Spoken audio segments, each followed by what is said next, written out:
Hello friends, आज अपन पढ़ने जा रहे हैं क्लास 9 का एक्सरसाइज 8.1 का क्वेश्चन नंबर 3। चैप्टर है coordinators, chapter number 8। Question number 3 है a diagonal AC of a parallelogram ABCD bisect angle A see in figure 8.11 so that पहला it's bisect angle C also, second ABCD is a rhombus. Question कहना चाह रहा है कि diagonal AC is a parallelogram of ABCD. ABCD क्या दे के रखा है, एक पैरेललोग्राम दे के रखा हुआ है। उसमें जो एसी दे के रखा ना, ये क्या दे के रखा, डायगोनल दे के रखा हुआ है। ठीक है, और बाइसेक्ट करा किसको, एंगल ए को बाइसेक्ट कर रहा है। ठीक, जब एंगल ए को बाइसेक्ट करेगा तो अपन क्या करते हैं, इसके दो एंगल मान लेते हैं। बाइसेक्टर का क्या काम होता है कि एक हिस्से को दो हिस्सों में डिवाइड करता है ना, डिवाइड टू पार्ट्स में करता है ना, इक्वल पार्ट में डिवाइड करता है, इसको बाइसेक्टर बोलते हैं। तो जो एंगल, ये वाला एंगल ए को काट रहा है, तो अपन ने क्या कर दिया, एंगल 1 नाम रख दिया इसका, और दूसरे वाले का नाम कर दिया एंगल 2। इसी प्रकार से जो एंगल अब बाइसेक्ट पूरी लाइन को करा, सी को भी बाइसेक्ट करा, तो इसको अपन ने ऊपर वाला नाम को कर दिया एंगल 3 नाम रख दिया इसका, सी वाले पॉइंट को, और एंगल इसको रख दिया एंगल 4, क्योंकि सी को भी बाइसेक्ट कर रहा है ये। ठीक है, तो इसमें बोला है कि A C of the parallelogram ABCD bisect angle A, मतलब एंगल बाइसेक्ट, जो एसी लाइन किसको बाइसेक्ट करिए, एंगल ए को बाइसेक्ट करिए। इसका मतलब जो एंगल 1 है, जो गिवन दे के रखा हुआ है, इसका मतलब जो एंगल 1 है वो किसके बराबर दे के रखा है, एंगल 2 के, जो गिवन में दे के रखा हुआ है। दूसरा अपन को प्रूव करना है बाइसेक्ट एंगल सी ऑल्सो, और क्या कर रहा है, प्रूव करना अपन को जो एसी लाइन है किसको बाइसेक्ट कर रही है, एंगल सी को बाइसेक्ट कर रही है, पूरे एंगल को। इसका मतलब जो एंगल 3 और एंगल 4 अपन ने माने ये बराबर दे के रखे, इसको भी प्रूव करना अपन को, एंगल 3 है किसके बराबर, एंगल 4 के। तो ये क्लियर हो जाएगा कि जो एसी लाइन किसको बाइसेक्ट कर रही है, तुम्हारे एंगल सी को बाइसेक्ट कर रही है। ठीक है, अगर angle 3 equal to angle 4 prove हो गया तो इसका मतलब क्या है, ये एसी बाइसेक्टर है एंगल सी का। ठीक है, और साथ साथ अपन को एक चीज और प्रूव करनी, क्या प्रूव करनी है कि ए बी सी डी एक रोम्बस है। ये ए बी सी डी जो पैरेललोग्राम दे के रखा ना, ये क्या बताना चाहते हैं कि रोम्बस है। रोम्बस कब बताएंगे, रोम्बस का क्या होता है, जब चारों साइडें क्या बराबर हो जाती है उसे अपन रोम्बस बोलते हैं। अगर ए बी बराबर हो जाएगी बी सी के, बी सी बराबर हो जाएगा सी डी के, सी डी बन जाएगा डी ए के, तो ये क्या कहला जाएगा, रोम्बस कहला जाएगा। तो इसको फाइनली अपन क्या प्रूव करेंगे इसमें, जब ए बी बराबर हो जाएगा इसके बी सी के, और बी सी बराबर हो जाए सी डी, सी डी बराबर हो जाए तुम्हारे किसके, ए डी के या डी ए के। ठीक है, तब ये क्या कहला जाएगा, तुम्हारा रोम्बस कहला जाएगा। ठीक है, इसको अपन को प्रूव करना है। अब स्टार्ट करते हैं इस क्वेश्चन को। सबसे पहले देखते हैं अपन किसको स्टार्ट करें। सबसे पहले अपन कौन सा ट्राइंगल ले लें, इसमें ट्राइंगल ले लेते हैं अपन ये वाला। सबसे पहले लिख लेते ए बी सी डी, क्या दे के रखा अपन को, ये रोम्बस दे के रखा हुआ है, लिख देते अपन, लिखेंगे एम्बस ही पैरेललोग्राम दे के रखा हुआ, लिखेंगे A B C D is a parallelogram, parallelogram. और इसमें ए सी क्या दे के रखी तुम्हारी, ए सी इज अ ट्रांसवर्स दे के रखी है, ट्रांसवर्सल। ठीक, ट्रांसवर्सल लाइन है एक प्रकार से, एसी ट्रांसवर्सल लाइन है। इस वाले ए बी सी डी क्या है, एक पैरेललोग्राम है, उसमें एसी का देखिए ट्रांसवर्सल लाइन देके रखी हुई है। ठीक है, अब देखो ये कैसा शेप दिख रहा है अपन को, ये दोनों लाइन कैसी दिख रही है, ए बी है पैरेलल किसके, सी डी के। क्यों, क्योंकि पैरेललोग्राम में सामने की साइडें पैरेलल होती हैं, और एसी का देके रखी, ट्रांसवर्स लाइन देके रखी, तो अपन कैसा शेप, जेड शेप दिख रहा है अपन को। जब अपने ट्राइंगल रूल पढ़ा था, जब ऐसा जेड शेप बन जाता था, तो जो वाला एंगल था एंगल 1 और एंगल 3 था, ये दोनों एंगल कैसे थे अपने, अल्टरनेट इंटीरियर एंगल थे। और एंगल 2 और एंगल 4 ये एंगल कैसे थे, ये भी अल्टरनेट इंटीरियर एंगल 4 थे। तो इसमें लिख देंगे अपन, जो एंगल 1 है वो किसके बराबर है, एंगल 3 के, और जो एंगल 2 है वो किसके बराबर दे के रखा है, एंगल 4 के। जो एंगल 1 है किसके बराबर, एंगल 3 के, और एंगल 2 है इसके बराबर है एंगल 4 के। ये कैसे एंगल दे के रखे हैं, इसमें ब्रैकेट में लिख देंगे कैसे हैं ये अल्टरनेट इंटीरियर एंगल है ये, अल्टरनेट इंटीरियर एंगल है। इंटीरियर एंगल बराबर कब होते हैं, जब दोनों साइडें पैरेलल हो और साथ में क्या हो, ट्रांसवर्सल लाइन गुजरे, तब दोनों एंगल जो बनेंगे ना, ये वाला एंगल 1 और एंगल 3, ये दोनों कैसे एंगल होंगे, इंटीरियर एंगल होंगे, अल्टरनेट एंगल होंगे। और एंगल 2 और एंगल 4 ये भी कैसा होगा, अल्टरनेट इंटीरियर एंगल होगा। ठीक है, ये तो दो चीज मिल गई अपन को, और साथ साथ गिवन क्या देके रखा अपन को इसमें, एंगल 1 है किसके बराबर दिख रहा है, एंगल 2 के। एंगल 1 एंगल 2 इसके बराबर है, क्योंकि एसी लाइन बाइसेक्टर किसके, एंगल ए का। अब बाइसेक्टर है तो एंगल 1 एंगल 2 बराबर बांटेगी ना, बाइसेक्टर का मतलब ही ये होता है कि जो बराबर हिस्सों में बांटती है। अगर ये पूरा एंगल बाइसेक्टर है एंगल ए, तो एंगल 1 होगा किसके बराबर हो, एंगल 2 के, जो ऑलरेडी गिवन दे के रखा हुआ है। ठीक है, ये क्या दे के रखा अपन, गिवन दे के रखा हुआ है। तो इक्वेशन फर्स्ट, ये दोनों के इसको मान लेते इक्वेशन फर्स्ट, और इसको मान लेते अपन इक्वेशन सेकंड। अब इस दोनों इक्वेशन से अपन को क्या पता चल रहा है, लिखेंगे from equation first and second. इससे अपन को क्या पता चल रहा है कि देखो एंगल 1 है किसके बराबर देख रहा है, एंगल 2 के, और एंगल 2 किसके बराबर दे के रखा है तुम्हारे, एंगल 4 के, है ना। और एंगल 1 किसके बराबर देगा, एंगल 3 के, तो अपन यहाँ लिख सकते हैं एंगल 3। और एंगल 3 इसके बराबर दे के रखा, एंगल 2 किसके बराबर, एंगल 4 के, तो एंगल 4 लिख सकते हैं। इसका मतलब चारों एंगल बराबर है।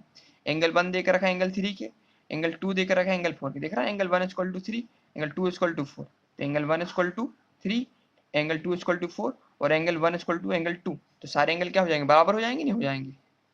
ठीक है, जब एंगल सारे बराबर हो जाएंगे तो जो एंगल कौन सा रहेगा तुम्हारा, जो बाइसेक्ट कर रहा है तुम्हारे इसको, पहला अपन को क्या प्रूव करना है कि एंगल 3 एंगल 4 के बराबर है। सो अपन इसमें लिख देंगे एंगल 3 है किसके बराबर हो जाए, एंगल 4 के, इसे पता चला ना अपन को, तो अपन लिख देंगे जब एंगल 3 एंगल 4 के बराबर है, सो ए सी, लाइन ए सी है वो क्या करे, बाइसेक्ट कर रही है, बाइसेक्ट एंगल सी को, है ना। जब एंगल 3 एंगल 4 बराबर हो जाए तो इसका मतलब साफ साफ समझ में आ रहा है कि जो लाइन ए सी है उसको बाइसेक्ट कर रही है एंगल सी को। एंगल सी बाइसेक्ट कब करेगा, जब एंगल 3 एंगल 4 के बराबर होगा। तो अपन ने प्रूव कर दिया ये एंगल 3 एंगल 4 के बराबर थे। ठीक है, तो एसी लाइन क्या हो जाएगी, बाइसेक्टर होगी एंगल सी का। तो पहला तो अपन ने प्रूव कर दिया जिसमें दी के रखा था। अब अगला प्रूव करना अपन को कि A B C D is a rhombus. जो ए बी सी डी दे के रखा है ये क्या है, एक रोम्बस दे के रखा हुआ है। ठीक है, इसको प्रूव कर देंगे अपन, इसको अपन नेक्स्ट में पेश कर देंगे, कर देंगे। अपन को अब अगला प्रूव करना है कि ए बी सी डी क्या है, एक रोम्बस दे के रखा हुआ है। ठीक है, साथ साथ हमको प्रूव कैसे करेंगे, जब रोम्बस है, जब साइड क्या हो जाएंगी, टू प्रूफ में क्या कर देंगे, सेकेंड वाले को अपन को टू प्रूफ में से क्या करना है कि ए बी सी डी इस क्या है, रोम्बस, इसको अपन को प्रूव करना है। जब रोम्बस प्रूव कब होगा, व्हेन, कब होंगे, जब ए बी बराबर हो जाएगा इसके बी सी के, बी सी बराबर हो जाएगा तुम्हारे किसके, सी डी को, सी डी बराबर हो जाएगा डी ए के, है ना। ए बी, ये लाइन ए बी बराबर हो जाए बी सी के, बी सी बराबर हो जाए सी डी को, सी डी बराबर हो जाएगा डी ए के, तब ये क्या हो जाएगा, रोम्बस अपना प्रूव हो जाएगा। ठीक है, अब स्टार्ट करते हैं इसको। दूसरे वाले को अपन कैसे प्रूव करेंगे, तो ले लेंगे इन ट्राइंगल, कौन सा ले लें, ए बी सी ले लेते, ये वाला ट्राइंगल ले लेते हैं।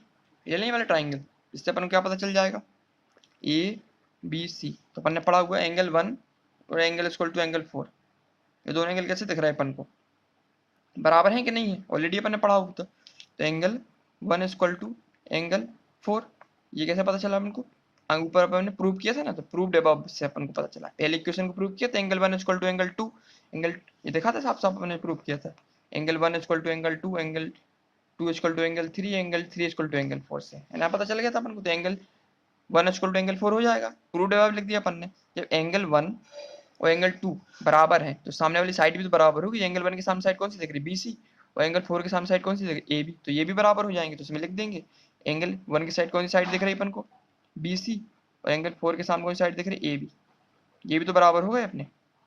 ठीक है, तो इसमें लिख देंगे रीजन क्या देंगे अपन, साइड अपोजिट, इसकी साइड अपोजिट होती है टू इक्वल एंगल और ऑल्सो इक्वल, है ना। अगर उसके दोनों एंगल बराबर देके रखें तो सामने की साइडें भी बराबर होती हैं। तो कौन सा रूल पढ़ा अपन, ट्राइंगल रूल पढ़ा, मतलब एंगल 1 के सामने वाली साइड बी सी, एंगल 4 के सामने वाली साइड ए बी, ये दोनों बराबर होंगी।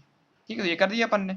अब अपन ने एक चीज और पढ़ी हुई है, जो ए बी है किसके बराबर है, सी डी के। क्यों, ये क्या दे के रखा हुआ है, ये पैरेललोग्राम देख रहा है। पैरेललोग्राम का क्या नियम होता है कि सामने की साइडें क्या होती है, बराबर होती हैं। तो इसका मतलब जो ए बी होगा किसके बराबर हो जाएगा तुम्हारा, डी सी के, और दूसरा जो बी सी दे के रखा हुआ है, बी सी, ये लाइन भी तो पैरेलल है किसके, किसके, ए डी ए के।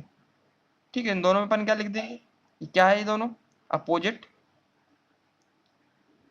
Side of parallelogram. पैरेललोग्राम की अपोजिट साइड क्या होती है, बराबर होती है, ये अपन ने पढ़ा हुआ है साफ साफ।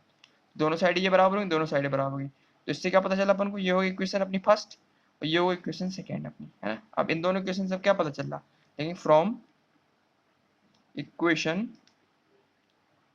फर्स्ट सेकेंड नहीं थी इक्वेशन ना, इसमें अपन ऑलरेडी इक्वेशन मान ली थी। ये इक्वेशन कौन सी हो जाएगी तुम्हारी, फर्स्ट तो ये मानी थी, और या कौन सी इक्वेशन सेकेंड मानी थी। इसका मतलब ये इक्वेशन हो जाएगी अपनी कौन सी, ये थर्ड हो जाएगी, और ये इक्वेशन फोर्थ हो जाएगी। ठीक है, from equation third and fourth, इससे क्या पता चलेगा अपन को, देखो ए बी बराबर किसकी, बी सी के, तो यहाँ लिख देंगे अपन A B equal to B C, और बी सी किसके बराबर देकर रखा, डी ए के, है ना। बी सी डी ए के बराबर देकर रखा है, ए बी बराबर हो जाएगा बी सी के, और बी सी किसके बराबर हो जाएगा, सी डी के, और सी डी किसके बराबर हो जाएगा तुम्हारा, डी ए के, है ना। देखो A B equal to B C लिख लिया अपन ने, दूसरा बी सी इक्वल टू क्या, डी ए, तो डी ए लिख लिया अपन ने, और सी डी इक्वल टू क्या था, ए बी, तो ए बी की जगह पे क्या लिखेंगे, सी डी लिख देंगे। चारों एंगल क्या होगा, बराबर होगा। जब ए बी बराबर हो गया बी सी की, बी सी बराबर हो गया सी डी का, सी डी बराबर होगा डी ए के, तो इससे अपन को क्या पता चल रहा है, जब साइड और साइड ये बराबर हुई तो सो अपन लिख देंगे, so therefore A B C D is a क्या है, रोमबस है। ये तो अपन को प्रूव करना था। जो ए बी सी डी दे के रखा वो क्या है, रोमबस है। जब चारों साइडें बराबर हो जाएंगी, ए बी बराबर हो जाएगी बी सी के, बी सी बराबर हो जाएगी सी डी के, सी डी बराबर हो जाएगी डी ए के, तो जो चारों साइडें होंगी ए बी सी डी ये क्या कहला जाएगी, रोमबस कहला जाएगी। रोमबस चारों साइडें बराबर होती है, ये अपन ने प्रूव कर दिया।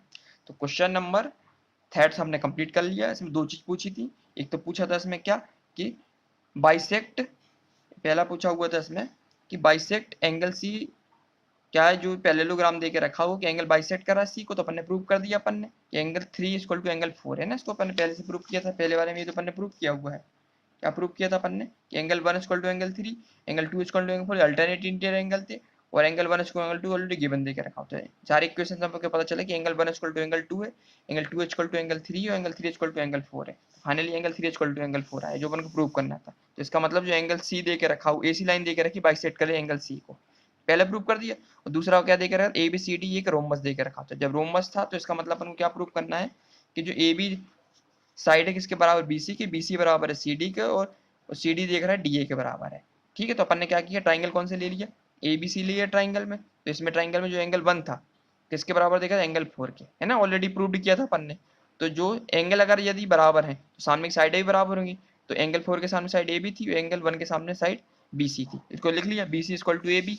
और साथ साथ अपन ने जो नियम पढ़ा है पैरेललोग्राम को, जो अपोजिट साइडेड क्या होती है, बराबर होती है। तो ए बी इक्वल टू क्या था, डी सी था, और C D B C equal to क्या था, डी ए था। दोनों साइडें बराबर, ये भी लिख लिया अपन ने। इक्वेशन 3 4 को अपन ने इक्वेट किया, तो फाइनली अपन को पता चल गया कि साइड ए बी थी किसके बराबर है, बी सी के, बी सी बराबर है सी डी के, और सी डी बराबर है डी ए के।